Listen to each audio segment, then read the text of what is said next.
Hello everyone, and today I got a cool video for you guys.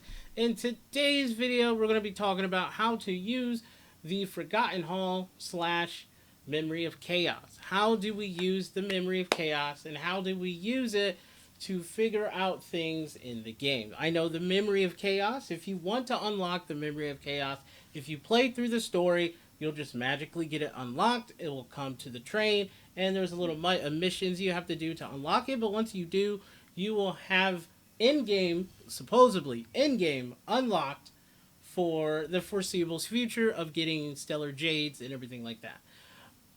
And today I'm not going to be talking about how to clear stuff in the Memory of Chaos. I'm going to be talking about how you be using it, but this is my opinion only. If you want to use it this way, you can, but I use it this way because I want to use this to help understand and figure out characters, is how to use characters correctly, how they work, how their abilities work, how their light cones work, everything. I use Memory of Chaos for figuring out how this stuff works. Because if you hit through the Forgotten Hall, you get a bunch of stages that you can redo as many times as you want. These are the permanent stages. These are the tri-weekly ones that switch out every 3 weeks or so. They last about 40 some days or longer. But these here will switch out. But then you always have the other permanent mode here. But you can use these to test out characters. I use this to test out every single character that I like or want to use. I just go straight into any stage. So like stage 11, I have Clara here and I have Shui.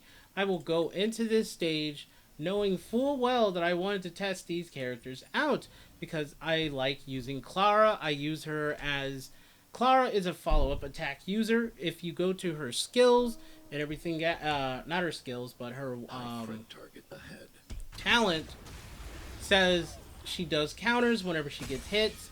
So I wanted to test out and see how her counters work. So with this, you can see that she gets hit and then she will do a counter.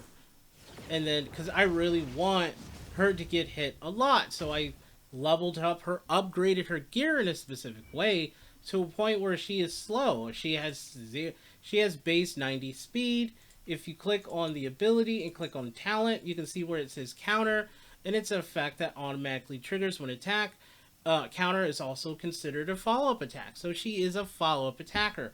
Most people don't talk about her as a follow-up attacker at all, but Clara is a follow-up attacker, and she does a lot of follow-up attacks when she gets hit, and I want her to get hit a lot. So you can see here all the skills and everything else that I've done for Clara, and I have specific light cones and stuff like that because I just want to try her out and see how she does in these type of sort of environment and see how she does on her own and stuff.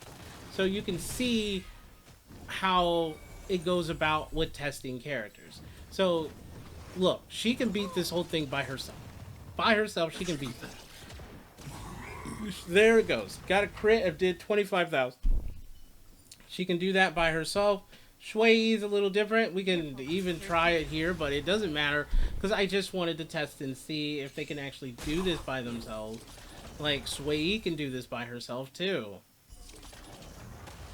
Also, which is pretty, like you can see here. So we're gonna do her thing here. Because this is what I like to do. This is what I like to do. I like to test out characters, and testing out characters can give me a better look at things on how things go and see how they work and everything else and see what they can do with that and stuff. So if you go let me show you another prime example of me testing characters out. Like stage 4, I went with a full break team because I wanted to test out and see how this break team would work. And then I could switch out characters and I could switch out to other users. Then also I even went to, like, if you go back to the beginner stage, I have Himiko here because I'm testing out Himiko because I want to see how Himiko works in an environment if you're not fighting anyone that does not have fire weaknesses. She does not have any fire weaknesses, so she's not going to do a lot of damage, but could she still clear the stage? She could probably still can. She has like no armor on either. I have no armor on her. All she has on is a light cone. And that's basically what I have on her, just to see, because I'm testing out which light cone works best with her. So if we do this light cone here, attack, let's see how much damage she does. She did 1333 for some odd reason. It's been either doing 360 or another number because it all depends on if she's going to do a crit between any of those numbers. We can just hit here. We can just hit return. Then I go to, I scroll over, click 1, then I click character details, and then just switch out her light cones to a different light cone to see how it works. Like this one here, we can see what it does. The Serious Breakfast, I know it's a little bit lower, so she's not going to do a lot more damage. You get better test results if they're all the same level. That's what I usually do. And we just go back in here and do this again. So this is what I usually do just to test out characters. I just do this.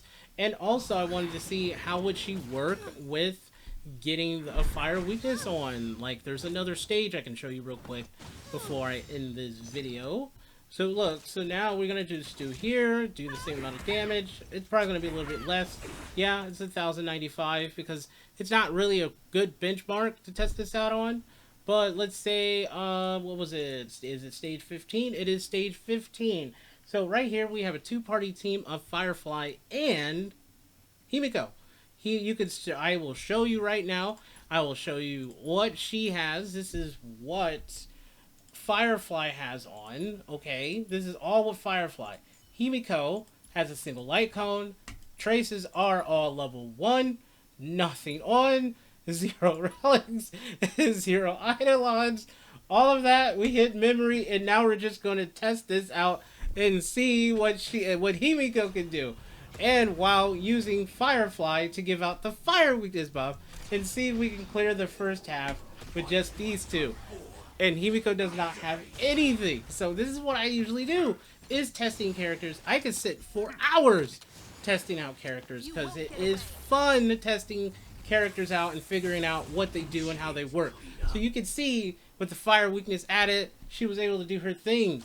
And now I could just go to there, and then because I have Firefly doing all the damage mostly, but I wanted to test and see what Himiko can do with Firefly and stuff. That's the fun part about this. Don't just follow one way and one way only. Figure out stuff and have fun with the game. This is what you're supposed to do with the Honkai Star Rail and stuff. Just have some fun, man. Figure out stuff and have fun. So like there, she got her stuff up again and stuff. So we can do it again. I don't know. It's going to go up to 3. It's going to go up to 2. No, it didn't go up to 2 at all. Because the guy was already broke. So our position is solid. At least he attacks Firefly there. We can just do the normal there. And then we could just break. And then when we break him, it should go to instantly 3. Yeah, she gained 3 automatically. So you can just see if there was still more dudes there, Himiko would have did her thing and everything else. So, but this is what I do. I use Memory of Chaos or the Forgotten Hall to test characters, and learn how they play and learn how light cones work. So, if you do like this video, like the video. If you like it, subscribe to my channel if you want to see more videos like this. And if you guys want to check around and see more stuff like this, I do have more videos on my channel besides just Honkai Star Rail. I played tons of variety of different games. So if you like what you see and want to stick around, thanks for watching, and I'll see you guys in the next video. Peace.